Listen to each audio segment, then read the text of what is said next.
Il ne faut pas plus de quelques minutes pour savoir utiliser le Segway, cette espèce de machine motorisée que la seule impulsion donnée par le corps fait avancer, reculer, stopper. C'est justement la machine qui va gérer l'équilibre elle-même, donc n'importe quelle personne, je dirais, peut l'utiliser, peut en faire. Il y a des limites juste au niveau de l'âge, mais pour des questions de sécurité, pas en dessous de 14 ans. Mais après, toute personne peut l'utiliser dès l'instant où elle est capable, par exemple, de monter un escalier. On admet qu'elle peut monter sur un Segway. La machine, en fait, auto-équilibre toute seule, c'est-à-dire que la personne, une fois qu'elle est montée dessus, n'a pas d'action à faire, c'est vraiment la machine qui va gérer son équilibre. Le simple fait après de bouger le corps va permettre d'avancer ou de reculer. Par exemple, si la personne se met un petit peu en avant, elle va avancer légèrement, si elle se met un petit peu en arrière, elle va reculer ou elle va freiner.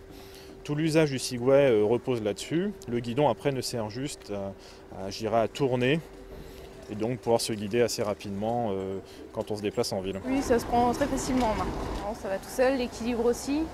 Peut-être après avoir à prendre le coup de main pour tout ce qui est descente ou quand il y a des creux, des bosses, là, faut avoir un petit peu plus d'expérience, je dirais.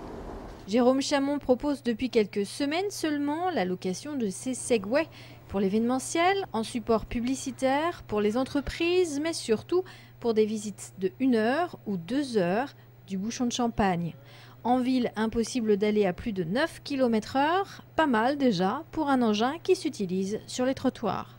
C'est le seul véhicule à l'heure actuelle qui est homologué par le ministère, on va dire, qui est considéré comme